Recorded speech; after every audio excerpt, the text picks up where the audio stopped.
Hello, and welcome to Echoes of History Vault. I'm Nipu, and I'm honored to be your guide as we step gently into the forgotten worlds of the past. Here, history isn't rushed. Every story unfolds slowly, inviting you to wander through ancient cities, quiet villages, lost kingdoms, and the everyday lives of people who lived centuries ago.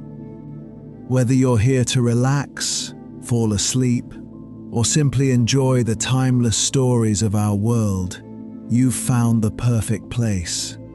So, settle into a comfortable spot, dim the lights, and let the noise of today fade away. Take a slow, deep breath. Close your eyes if you'd like, and allow the echoes of history to carry you on tonight's peaceful journey. If you enjoy these relaxing historical stories, consider subscribing to Echoes of History Vault so you never miss another journey into the past.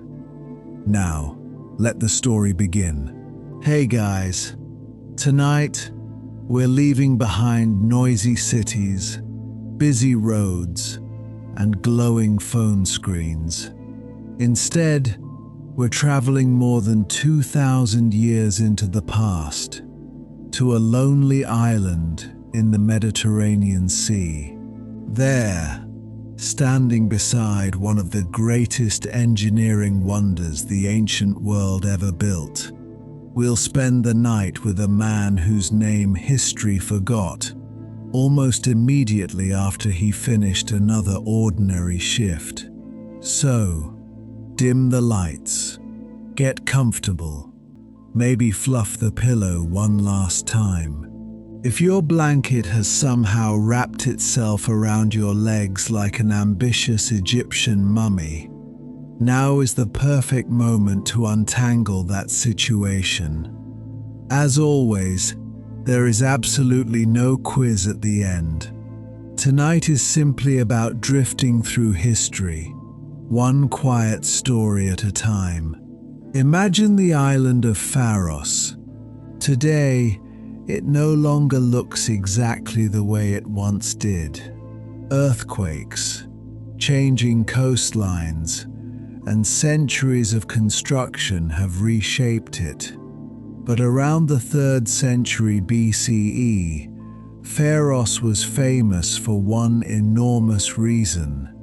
It carried a lighthouse so extraordinary that people from across the Mediterranean could hardly believe it existed. The Lighthouse of Alexandria, one of the 7 wonders of the ancient world. Modern skyscrapers make us difficult to impress. We casually walk past buildings hundreds of meters tall while staring at coffee cups. Ancient visitors, however, had a slightly different experience. Imagine sailing for days across open water, nothing but waves, nothing but sky. Then, far on the horizon, a tower, growing taller and taller, until it dominates the coastline like someone accidentally built a mountain out of white stone. For sailors, it wasn't merely beautiful, it meant survival, because ancient navigation was, let's call it, optimistic. Maps were incomplete. Weather forecasts consisted mainly of looking upward and hoping the gods seemed cheerful. Compass technology had not yet become common. If clouds arrived, good luck. If fog rolled in, even better luck. If both happened together, well, perhaps start writing emotional letters that would never actually be delivered. The lighthouse changed everything. It guided merchants carrying grain, warships returning from distant campaigns, fishing boats, pilgrims, travelers, diplomats. Everyone depended upon it, which raises a wonderfully ordinary question. Who kept the fire burning? History remembers kings, generals, philosophers, poets, architects. Even the wealthy man who supposedly financed the project receives more attention than the workers who climbed hundreds of steps every single day carrying fuel. Somewhere inside this magnificent tower lived people whose names disappeared almost instantly. Among them, a lighthouse keeper, not a famous inventor, not a celebrated admiral, just a man with sore legs. Because every morning and every evening, someone had to climb again and again and again. Ancient elevators were surprisingly limited in their enthusiasm. The Lighthouse of Alexandria was commissioned during the reign of Ptolemy I Soter, one of Alexander the Great's former generals. After Alexander's death, his enormous empire split into several kingdoms, because apparently conquering the known world is easier than writing an effective succession plan. Ptolemy claimed Egypt. Unlike many conquerors, he didn't simply take treasure and leave. He stayed, he built, he invested. Alexandria became one of the richest cities on earth.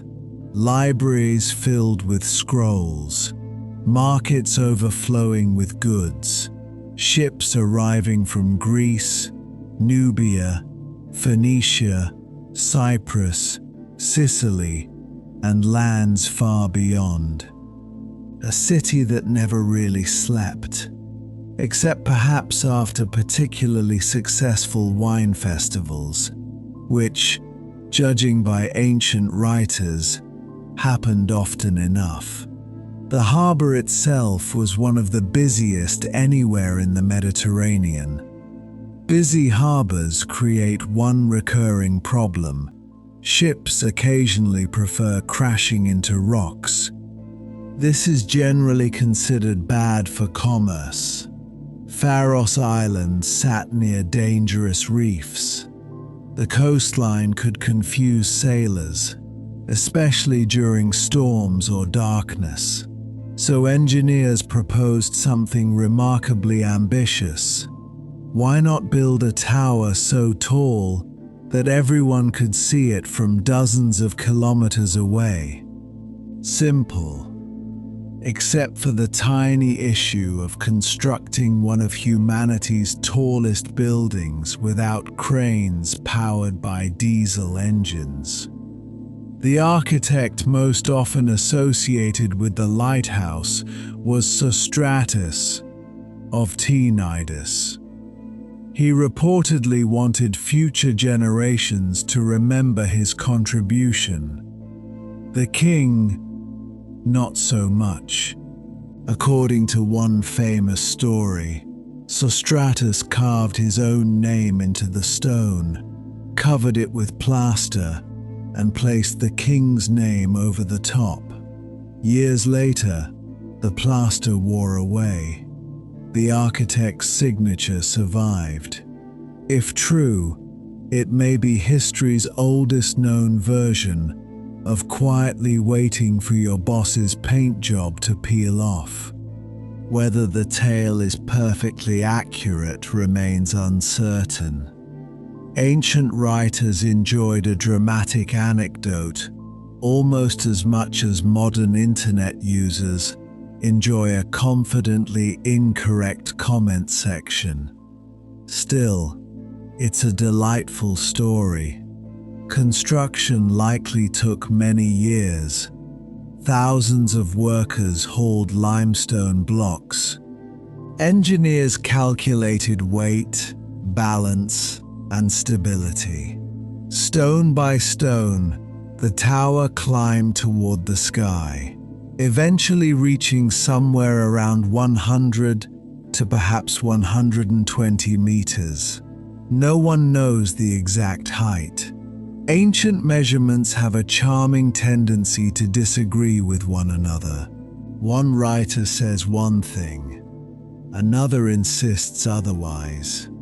A third appears to have estimated using optimism alone. Even so, everyone agrees it was astonishingly tall. The structure rose in several stages: a broad square base, an octagonal middle, a cylindrical upper section. Finally, a blazing fire near the summit. Some later descriptions suggest polished bronze mirrors reflected sunlight during the day. Modern historians debate exactly how effective those mirrors really were. Ancient authors occasionally describe technology with the same restraint normally found in fishermen discussing the size of yesterday's catch. Still, even without magical death ray mirrors, a large fire placed high above the sea would have transformed nighttime navigation. Now imagine maintaining that fire. Wood was valuable. Egypt itself wasn't famous for endless forests. Fuel had to arrive, be stored, protected from moisture, carried upward. Every day, sometimes several times. No automated conveyor belts, no electric winches, just muscles, stairs, persistence. Our forgotten keeper may have begun before sunrise. The harbor below, already stirred with activity. Dock workers shouted. Ropes creaked. Seagulls complained about absolutely everything. Some traditions never change. Merchants argued over prices. Sailors inspected sails. Temple priests welcomed the morning with rituals. Meanwhile, our lighthouse keeper checked the fire. Ashes, smoke, fuel, wind direction. Everything mattered. A neglected flame could become weak. A weak beacon could disappear into heavy weather. And somewhere far offshore, exhausted sailors might miss the harbor entrance entirely. His mistakes could remain invisible. If nothing happened, he had succeeded. History often celebrates spectacular victories. Rarely does it celebrate disasters that never occurred, because someone quietly performed their job correctly. There is something strangely comforting about that. Most people throughout history weren't kings. They weren't queens. They didn't command armies or discover continents. They simply woke up, worked, went home, ate dinner, complained about sore backs, then repeated everything tomorrow. Our keeper belonged to that enormous silent majority. We don't know whether he had children. Perhaps they waited for him every evening in Alexandria. Perhaps he carried fresh bread home after each shift. Perhaps he complained that climbing hundreds of steps was becoming noticeably less enjoyable with age. His neighbors may have nodded politely while secretly thinking, "You literally chose the tower job." And perhaps they had a point. Yet there was also beauty. From the top of the lighthouse, the view must have been extraordinary. To the south stretched Alexandria, bright temples, grand palaces, crowded streets. The famous library somewhere within that remarkable city, quietly collecting knowledge from across the known world. To the north, only sea, blue water meeting endless sky, ships appearing first as tiny dots before growing into recognizable vessels, some arriving safely, others departing toward places our keeper would never visit. Night transformed everything. The city glowed softly with thousands of oil lamps. Stars covered the heavens above. The fire burned steadily beside him. The wind carried salt across the stone platform. Perhaps, during the quietest hours, he felt like the loneliest man in Egypt, or perhaps the luckiest. Morning arrived long before the city below was fully awake. Not because the sun hurried. The sun was actually quite reliable about these things. It rose at its own patient pace every single day, apparently unconcerned with work schedules, aching knees, or whether someone had forgotten to refill the oil jars the evening before. Our forgotten lighthouse keeper, however, could not afford such relaxed standards. Long before merchants opened their stalls and fishermen untangled their nets, he was already climbing. Again. If you've ever complained about taking the stairs to the 4th floor because the elevator was broken, imagine doing that several times a day while carrying bundles of firewood or heavy baskets of charcoal. Ancient fitness programs were remarkably simple. Lift, carry, repeat. There was no inspirational music, no smartwatch congratulating you for reaching 10,000 steps. Only the quiet certainty that if you stopped halfway, the fire at the top would eventually stop too. The interior of the lighthouse probably echoed with every footstep.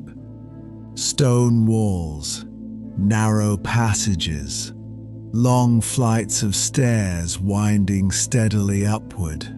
Some historians believe there may have been a gently sloping ramp inside certain sections, allowing pack animals or workers to transport supplies more easily. Others favor staircases for most of the ascent. Either way, nothing about hauling fuel upward sounds particularly relaxing, except perhaps compared to rowing a trireme. That job deserves an entirely different bedtime story. As he climbed, tiny windows occasionally opened toward the sea. Cool Mediterranean air drifted inside. It smelled of salt, seaweed, wet rope, fresh fish, and somewhere far below, breakfast fires beginning to burn across Alexandria. One of the remarkable things about ancient cities is that they were incredibly alive. Modern cities hum with engines and electricity. Ancient cities breathed. Donkeys brayed. Dogs barked. Blacksmiths hammered glowing iron. Children raced through narrow streets. Temple bells rang. Merchants called out today's prices with enormous confidence, even when yesterday's prices had been exactly the same. Life happened loudly. From the summit of Pharos, though, much of that noise dissolved into a distant murmur. The keeper occupied a strange middle ground, close enough to the city to serve it. far enough away to feel almost separated from it. Loneliness has a curious way of sneaking into occupations like that. Lighthouse keepers throughout history often described the same feeling, surrounded by people, yet somehow alone. The tower itself became a companion, every staircase familiar, every doorway recognizable, every loose stone remembered. After enough years, he could probably climb much of it in darkness, not because that was wise, simply because routine has a habit of becoming invisible. Humans are astonishingly adaptable creatures. Give us enough repetition, and almost anything starts feeling normal. Even living inside one of the 7 wonders of the ancient world, visitors certainly did not think it was normal. Travelers arriving in Alexandria often stopped simply to stare. Greek merchants wrote about it. Roman visitors admired it generations later. Foreign ambassadors likely pointed upward the moment their ships entered the harbor. There it is. Imagine hearing that sentence almost every day, not directed toward you, toward the building you quietly maintained. The strange thing about essential work is how easily it disappears. People admire the finished result, rarely the person tightening the loose bolts behind the scenes, or, in this case, carrying another armful of wood. Our keeper may occasionally have encountered distinguished visitors, government officials inspecting the structure, engineers checking repairs, priests performing ceremonies, perhaps even members of the royal court. The Ptolemaic rulers enjoyed impressive public displays. Their dynasty, after all, inherited Egypt while remaining culturally Greek. This created an unusual kingdom. Greek kings ruled over an ancient Egyptian civilization thousands of years older than their own traditions. Imagine moving into someone else's enormous ancestral home, then decorating it according to your personal taste. That was essentially the Ptolemaic approach. They embraced Egyptian religious traditions when politically useful, built magnificent temples, presented themselves as pharaohs, yet continued speaking Greek within the royal court. History is wonderfully complicated like that. Our keeper likely cared far less about dynastic politics than about whether this week's fuel shipment had arrived on time. Kings came and went. The fire still needed tending. Sometimes history feels less like a series of dramatic events and more like an endless collection of ordinary Tuesdays. Storms, however, ignored everyone's schedule. When dark clouds gathered over the Mediterranean, life atop the lighthouse changed immediately. Wind rushed around the tower. Rain lashed against stone. Waves crashed against the island below with astonishing force. Ships disappeared behind walls of spray. Those were the nights when every flame mattered. Keeping a large fire alive in strong winds required constant attention. Fuel had to be arranged carefully, ash removed, airflow managed. Too much wind scattered sparks, too little suffocated the flames. Our forgotten keeper became something between a caretaker and a conductor. quietly persuading fire and wind to cooperate. Neither element had much interest in taking instructions. Some nights the beacon probably burned perfectly. Others demanded hours of patient work. Meanwhile, sailors far beyond the horizon searched for that familiar light, one tiny glow against an ocean of darkness.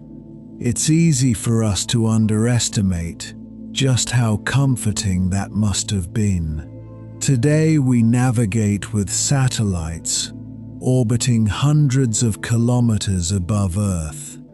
Our phones calmly announce, in 300 meters, turn left. Ancient sailors received considerably less enthusiastic guidance, mostly stars, experience, memory, and eventually, this tower. One can imagine a captain spotting the flame after days at sea, crew members relaxing almost immediately, someone pointing toward the horizon. There, home, or at least safe harbor. Our keeper would never meet most of them. He would never hear their stories, never know which child reunited with a father, because the lighthouse guided his ship through rough weather, never learn which merchant avoided hidden reefs, never discover which nervous young sailor whispered a quiet prayer of thanks after seeing the beacon emerge from the darkness. His success remained invisible. Perhaps that made the work strangely peaceful. Recognition is pleasant, but anonymity carries its own freedom. No speeches, no statues, no crowds asking for advice. Just another sunrise over the Mediterranean. Speaking of sunrises, imagine witnessing thousands of them from the same extraordinary viewpoint. The first orange glow touching the eastern horizon, light gradually spilling across the sea, fishing boats leaving harbor like scattered leaves. The marble buildings of Alexandria slowly catching golden sunlight. Even after years, that view might never become ordinary, or perhaps it did.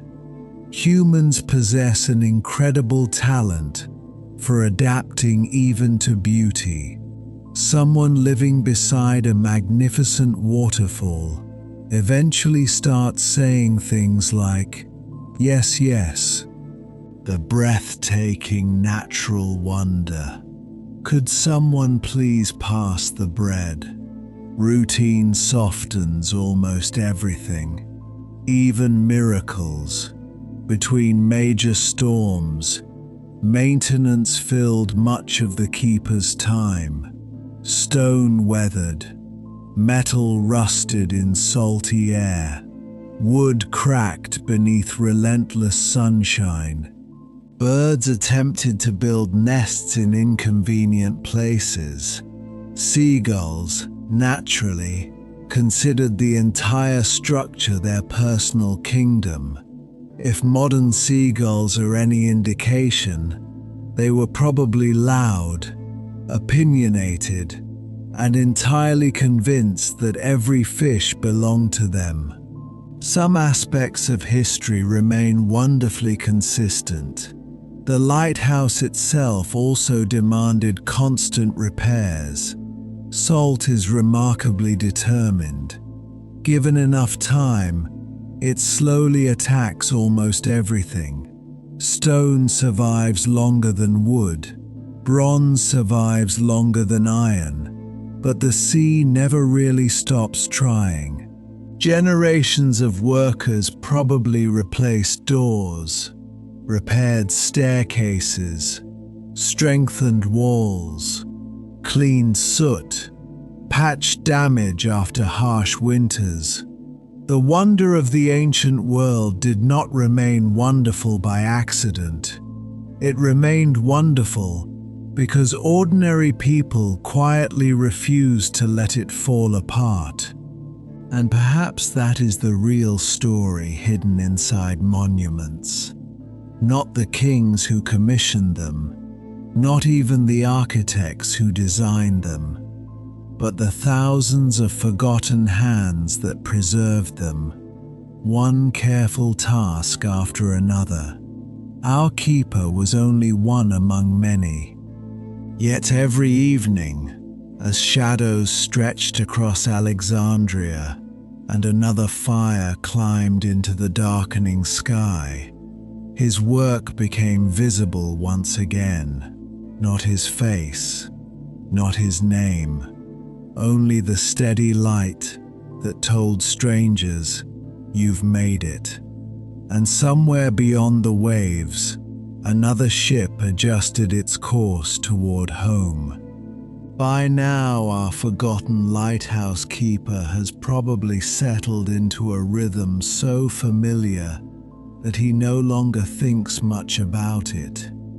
Wake, climb, check the fire, watch the harbor, carry more fuel, climb again, sleep, repeat. History often sounds exciting when condensed into textbooks. Empires rise, kings conquer, queens negotiate, battles reshape continents. Living through history, however, was usually much quieter. Most days were simply days. The remarkable thing about the keeper's life is not that something extraordinary happened every afternoon. It's that almost nothing extraordinary happened at all. And that was exactly the point. If sailors entered Alexandria safely, nobody applauded the lighthouse. If they docked without incident, no one threw a parade for the man tending the beacon. Success looked wonderfully uneventful. That kind of invisible reliability is surprisingly rare. From the highest platform, the keeper watched one of the greatest cities in the world breathe from sunrise until well after sunset. Alexandria was young compared with Egypt's ancient temples. Memphis had already been old when Alexander the Great arrived. The pyramids were ancient, even by ancient Egyptian standards. Imagine visiting a building today that was already over 2,000 years old. That was how old some Egyptian monuments appeared to the Greeks. The Ptolemies inherited a civilization with an astonishingly long memory. Instead of replacing it, they added another layer. Greek theaters stood alongside Egyptian temples. Greek philosophers debated ideas, while Egyptian priests preserved traditions that stretched back thousands of years. The city became a meeting place for nearly everyone sailing the Mediterranean.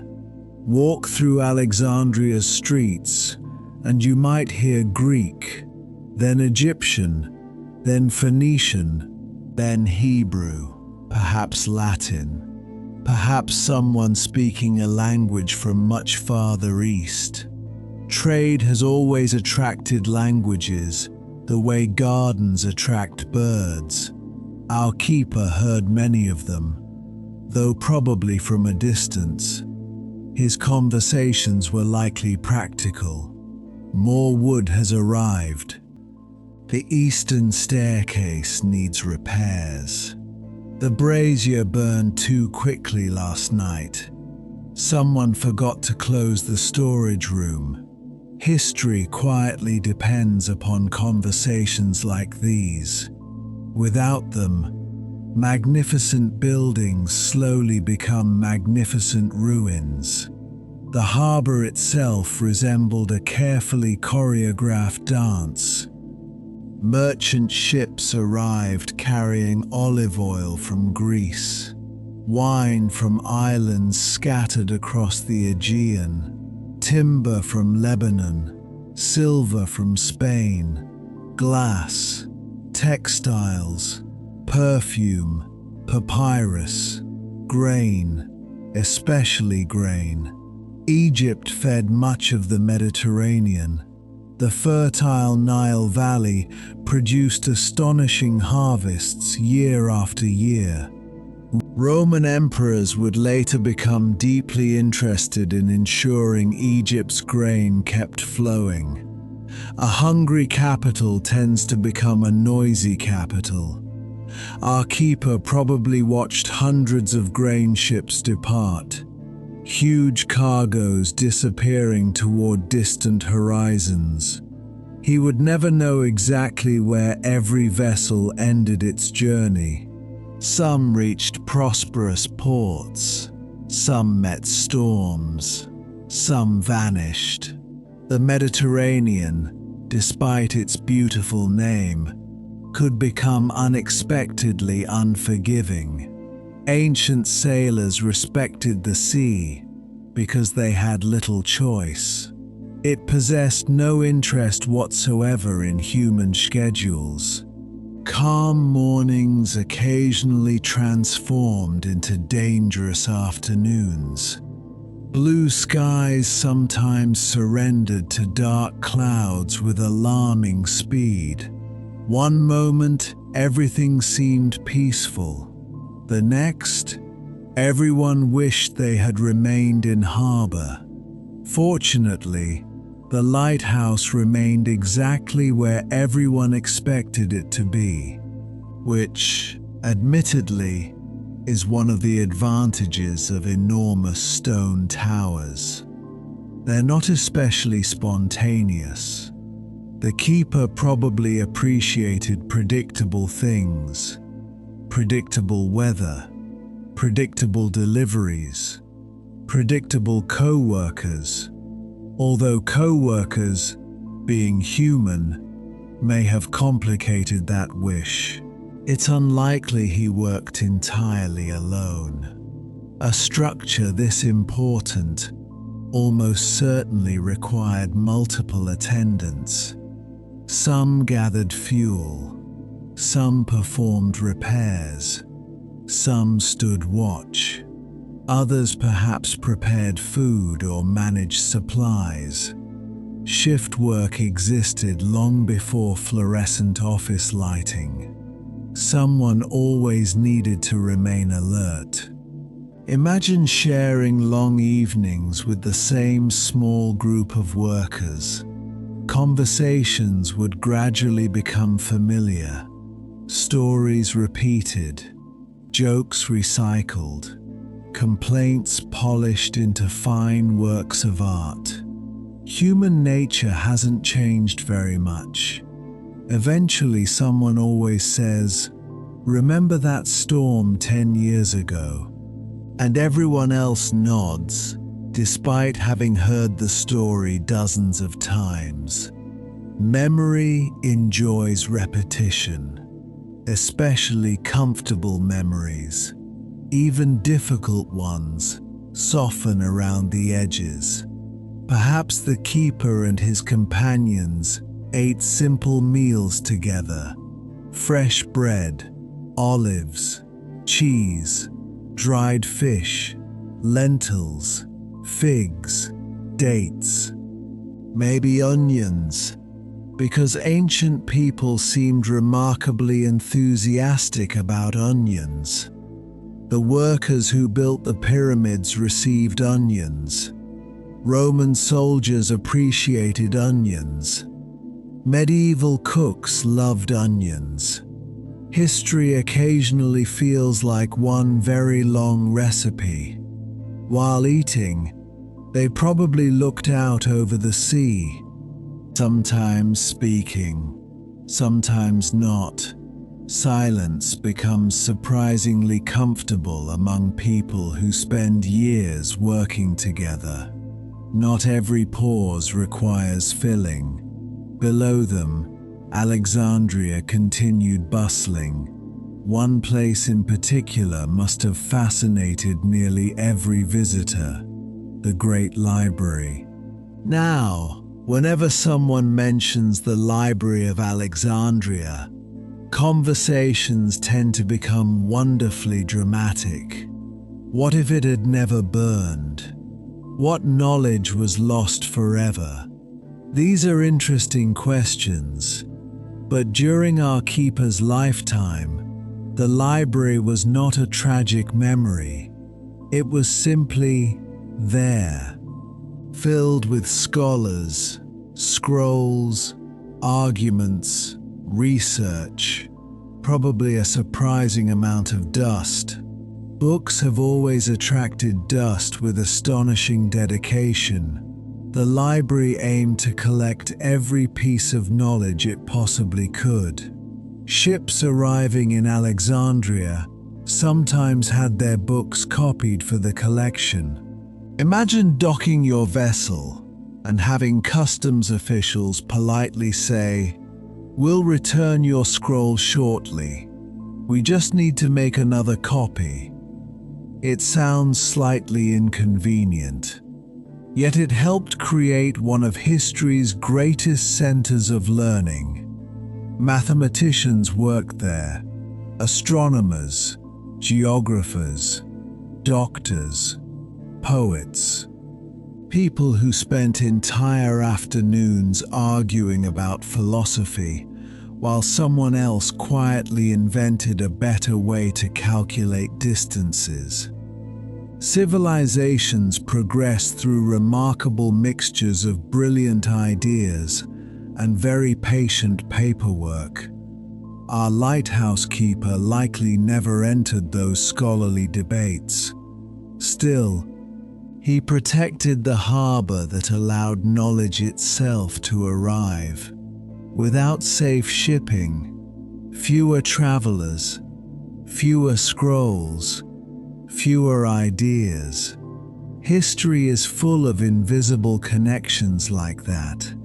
A man carrying wood up hundreds of stairs indirectly supports one of the greatest libraries ever assembled. Not bad for an ordinary Tuesday. Sometimes foreign dignitaries arrived in spectacular fashion. Elegant ships, colorful sails, expensive clothing, official ceremonies waiting at the docks. The keeper probably observed these arrivals from above, tiny figures moving across the harbor like pieces on an elaborate game board. Distance has a curious effect. The richer someone becomes, the smaller they appear from a great height. Kings, merchants, generals, priests. From the lighthouse, everyone eventually looked about the same size. It's an unexpectedly democratic viewpoint. Perhaps that perspective made worldly ambition seem just a little less impressive. Far beyond the harbor walls, fishermen continued their routines exactly as their fathers had. Casting nets, repairing boats, watching weather, returning home. Empires changed, dynasties rose and fell. Fishing remained reassuringly consistent. Our keeper may have admired that. There is comfort in work that changes slowly. Then came evening once again. The sunlight softened. Golden reflections stretched across the Mediterranean. The city glowed beneath the fading sky. Smoke curled upward from thousands of cooking fires.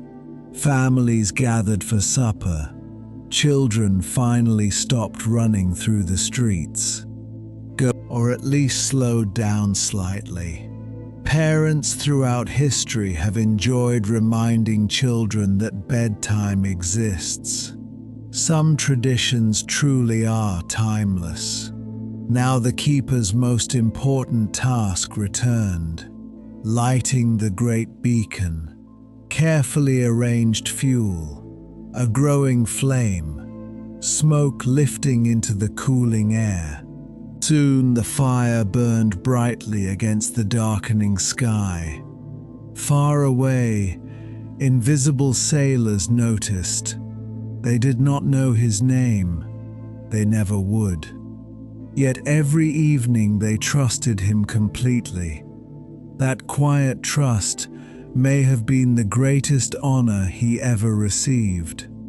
Without applause, without medals, without history books, simply one anonymous human helping countless other anonymous humans find their way safely through the night.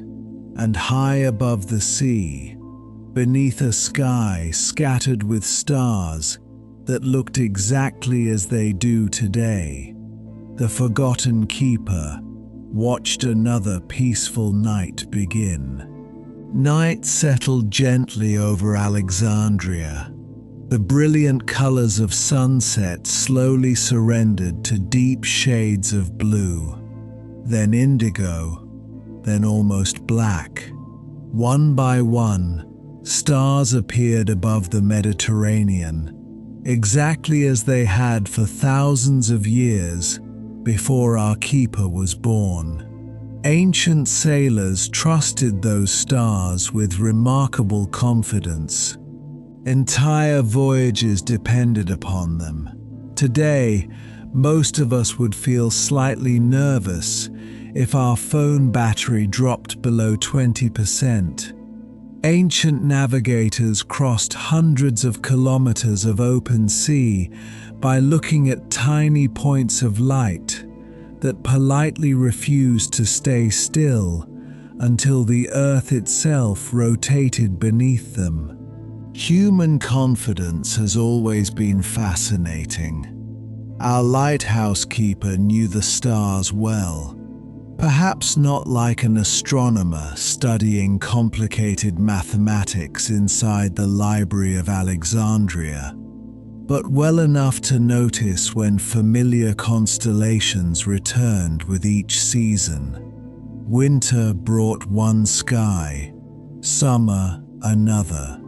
The heavens slowly changed, while the lighthouse remained exactly where it had always stood. There is something calming about watching patterns repeat year after year. The sea changed, the weather changed, kings certainly changed. The stars simply carried on. His fire, however, demanded much more attention. Unlike the heavens, flames are wonderfully unreliable. Leave them alone for too long, and they disappear. Feed them carelessly, and they become dangerous. The keeper learned to understand fire, almost like an old friend. He recognized the color of healthy flames, the sound of dry wood burning, the sharp hiss when damp fuel found its way into the brazier. He could probably smell problems before he saw them. Experience teaches lessons no instruction scroll can fully explain. One evening might be calm. The next, a strong northern wind would rush across the Mediterranean, swirling sparks into the darkness. On nights like those, the keeper remained busy. He adjusted fuel, shielded the fire where possible, watched for embers escaping into the wind. The Lighthouse of Alexandria was built from stone, thankfully.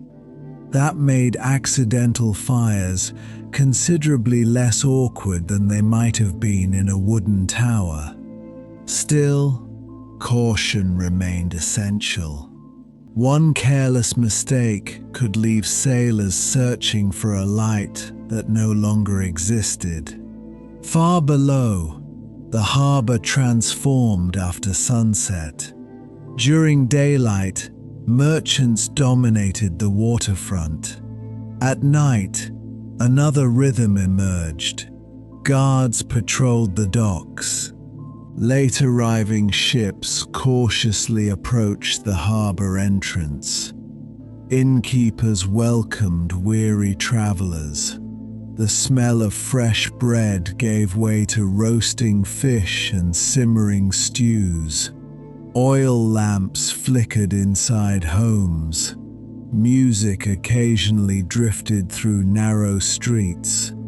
Someone somewhere was always celebrating. Someone else was always arguing. Cities never truly sleep. They merely whisper instead of shout. From above, all of it blended into a soft tapestry of light and sound. The keeper became an observer rather than a participant. He watched countless lives unfold from a distance. A wedding procession crossing the streets below. A funeral quietly leaving the city gates. Merchants unloading precious cargo beneath torchlight. Children chasing each other through courtyards before reluctant parents finally called them inside. He witnessed thousands of ordinary moments, none of them recorded by historians. Yet together, they formed the real life of Alexandria. History books often focus on rulers because rulers leave impressive monuments. Ordinary families leave memories. Those memories rarely survive beyond a few generations. Our keeper likely understood this better than anyone. His own life probably looked quite ordinary. If he had children, they may have asked him what it was like working in the giant lighthouse. Perhaps they imagined excitement every single day. Treasure ships, pirates, royal visitors, heroic rescues. Children have vivid imaginations. The keeper may have smiled, then answered honestly, "Mostly, I carry wood." Reality often sounds disappointingly practical, yet practical work quietly holds civilizations together. No one builds a great city on excitement alone. Someone must repair roofs, bake bread, clean streets, fix ships, and yes, carry wood up endless flights of stairs. One of the keeper's greatest companions during these long evenings was probably silence, not complete silence. The sea never allows that. Waves constantly struck the rocks below. Wind hummed around the tower. The fire crackled softly beside him. Seagulls occasionally voiced extremely strong opinions about absolutely nothing. Even at night. Especially at night. No one has ever accused seagulls of respecting bedtime. Still, compared to the bustling city below, the summit felt peaceful.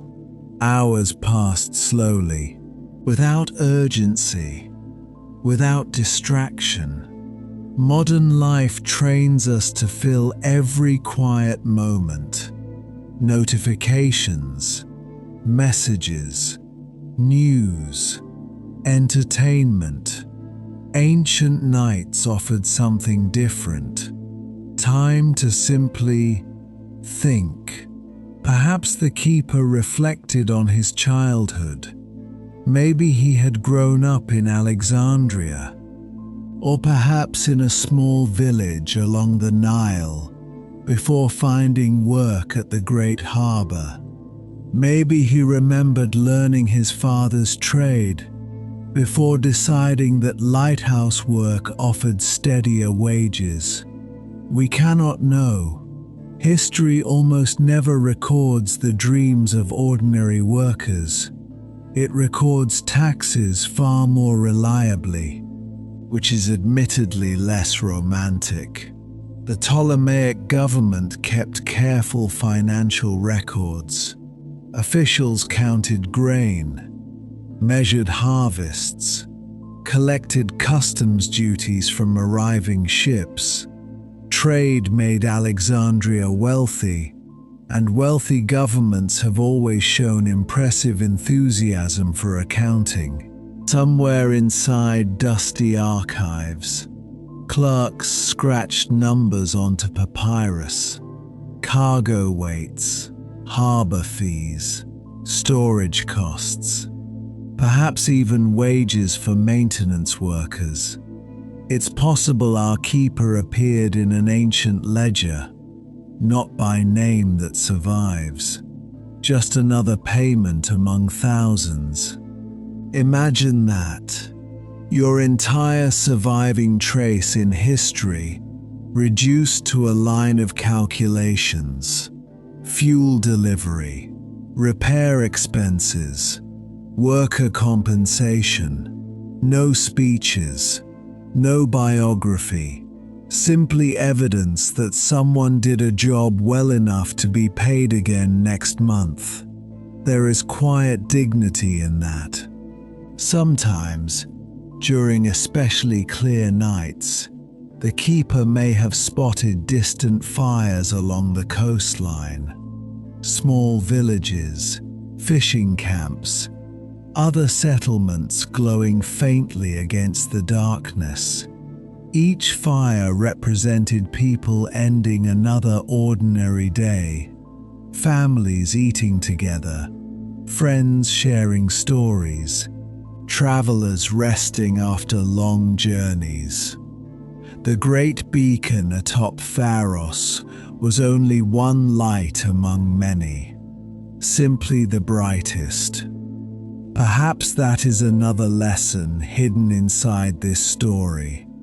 Even the most famous light in the ancient world depended upon countless smaller ones: homes, workshops, temples, ships. Every civilization shines because millions of ordinary people quietly keep their own little flames alive. The lighthouse merely gathered that idea into one magnificent tower. As midnight approached, cooler air settled over the Mediterranean. The day's heat drifted away. The stone beneath the keeper's sandals slowly released warmth gathered from the afternoon sun. The breeze carried the scent of salt and distant seaweed. Above him stretched a sky so clear that the Milky Way spilled across the heavens like pale smoke. Without modern city lights, the stars must have seemed almost endless. Perhaps he occasionally wondered about them. Everyone does eventually. Scholars inside Alexandria debated the movements of planets. They calculated eclipses, measured shadows, argued over geometry. Our keeper simply looked upward. Sometimes simple wonder is enough. He may never have understood the mathematics of the cosmos, yet he witnessed its beauty every single night. And perhaps that was the greater privilege, because while philosophers wrote about the universe, he quietly lived beneath it, hour after hour, season after season, year after year. The fire continued burning. Ships continued arriving, the city continued growing, and high above the harbor, where sea met sky beneath an endless canopy of stars, the forgotten keeper carried out another peaceful night, exactly as he had done hundreds of times before, without applause, without recognition, without ever imagining that, more than 2,000 years later, someone might still wonder about the anonymous man who kept one of history's greatest lights alive. Time has a curious habit of feeling different when your life follows the same rhythm every day. For merchants, the year might be measured by trading seasons. For farmers, by the flooding of the Nile. For kings, by the length of their reigns. For our forgotten lighthouse keeper, time was measured by the fire. Light it, feed it, watch it, let dawn replace it, then begin again. Days quietly folded into weeks, weeks drifted into months. Eventually, years slipped past almost unnoticed. The Lighthouse of Alexandria stood through all of them, patient and unmoving, while the world around it continued its endless dance. Even in Egypt, the seasons made themselves known, not with heavy snow or frozen rivers. Alexandria rarely had any interest in such dramatic weather. Instead, the changes were subtle. The air grew cooler during winter. The winds became stronger. Storms visited the Mediterranean more often. Summer brought long, bright days. The stone walls of the lighthouse absorbed the sun's heat until they almost seemed to glow. By afternoon, climbing the tower probably felt rather like walking inside a giant bread oven. The keeper likely learned to appreciate even the smallest breeze. Ancient air conditioning was, unfortunately, limited to hope the wind cooperates. Fortunately, the sea usually obliged. Standing atop the lighthouse meant living in constant company with the wind. Sometimes it arrived gently, carrying cool salt air across the platform. Sometimes it roared around the tower with enough force to tug at robes and make conversation nearly impossible. The keeper understood something sailors also knew. You never really defeated the wind. You simply learned to work with it. On particularly clear mornings, the Mediterranean looked almost unreal. The water reflected the sky so perfectly that the horizon nearly disappeared. Sea and heaven blended into one endless blue. Ships seemed to float through empty space. Our keeper probably never grew entirely tired of that view, though human beings have an astonishing ability to become accustomed to almost anything. Imagine someone asking him after 20 years, "So how's the view from the top?" He might simply shrug, "Oh, it's nice," as though standing atop one of the tallest buildings on Earth had become no more remarkable than looking out a kitchen window. Routine quietly transforms wonders into workplaces. It happens everywhere. Museum guards eventually stop noticing masterpieces. Gardeners stop smelling roses. And lighthouse keepers stop staring at breathtaking sunsets because the fire still needs another stack of wood. Duty has a way of interrupting admiration. One responsibility that likely occupied much of the keeper's attention was inspecting the structure itself. Salt air is relentless. Tiny cracks appear. Mortar weakens. Metal fittings corrode. Wood swells and shrinks. A great tower does not remain great through admiration alone. It survives because someone notices small problems before they become large ones. Perhaps every morning, the keeper walked slowly around the upper platform, checking railings, examining stone joints, looking for loose pieces after windy nights, listening for unfamiliar sounds. Buildings often speak quietly before they fail. A creak, a crack, a subtle shift. Experienced caretakers learn to hear these whispers. The Lighthouse of Alexandria was one of the finest engineering achievements of the ancient world, but even masterpieces require maintenance, especially masterpieces. Some days brought distinguished visitors, officials climbing the long staircase to inspect the beacon, foreign ambassadors eager to admire the famous structure, perhaps scholars carrying notebooks, or rather, rolls of papyrus, filled with careful observations. One can imagine them pausing halfway up the climb, breathing heavily, attempting to look dignified, despite clearly regretting several recent life decisions.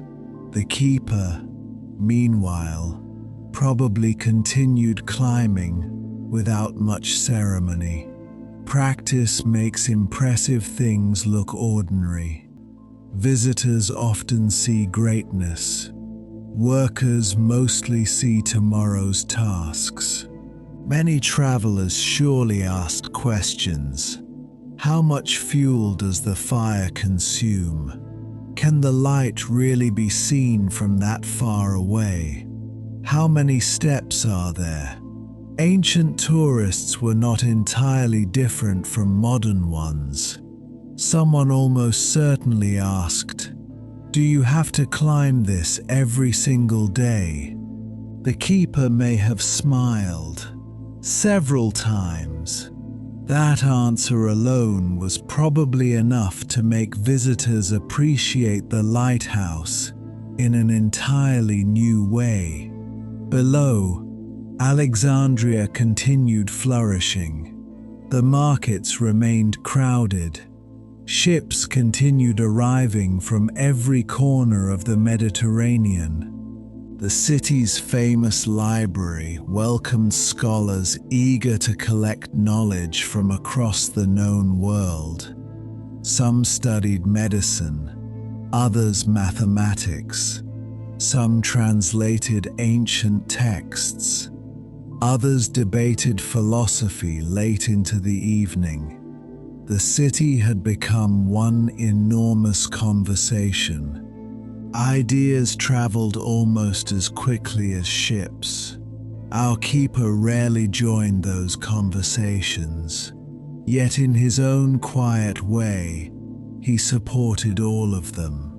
Every safely guided vessel carried more than cargo. It carried stories, ideas, discoveries, languages, friendships, sometimes entire cultures. Trade has never been solely about goods. It has always been about people.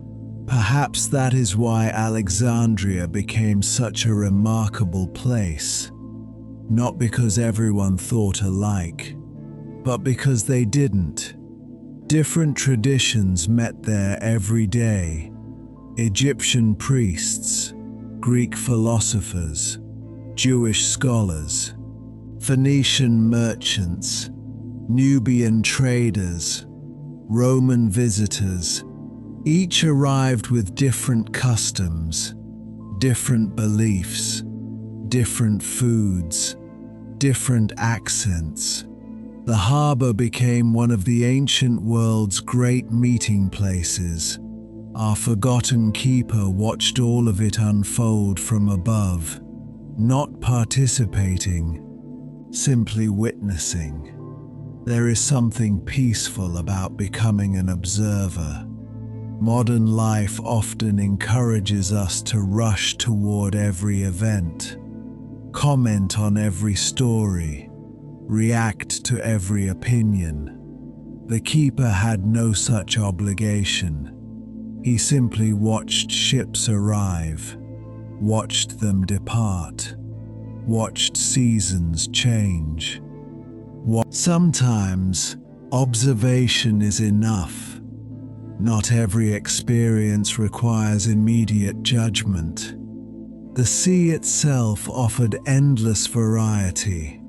Schools of dolphins occasionally followed ships toward the harbor. Large seabirds circled overhead. Flying fish may have skimmed across the waves during calm mornings. On rare occasions, whales passed farther offshore, enormous shadows moving through the blue water. Ancient writers occasionally described such creatures with understandable excitement. After all, encountering a whale from a small wooden ship would certainly make an impression. The keeper, standing high above the sea, enjoyed a remarkable perspective.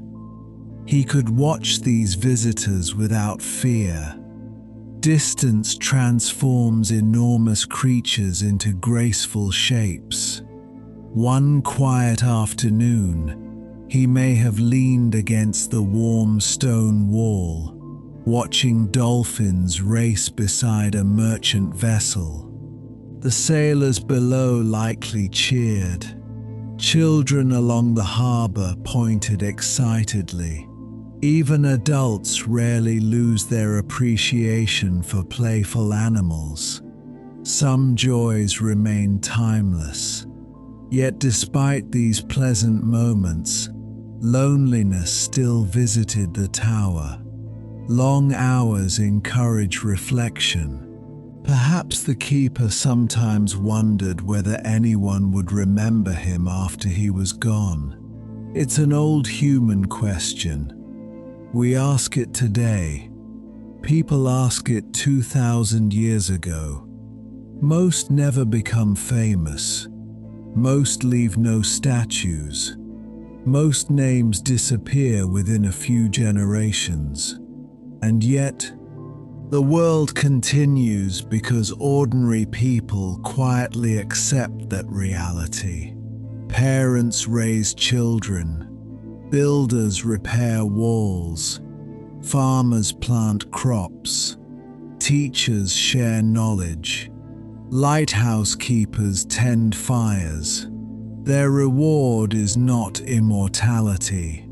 It is knowing the work mattered, even if history forgets who performed it. That thought may have comforted our keeper during long evenings. The flame itself became proof enough. As long as it burned brightly, somewhere out on the dark Mediterranean, strangers found their way safely home. They never knew the man behind the light, but they trusted the light completely. Perhaps, in the end, that was enough. And as another season gently passed over the island of Pharos, the forgotten keeper climbed the familiar stairs once more, carrying fresh fuel toward the summit, where the ancient world's greatest beacon patiently waited for another night to begin.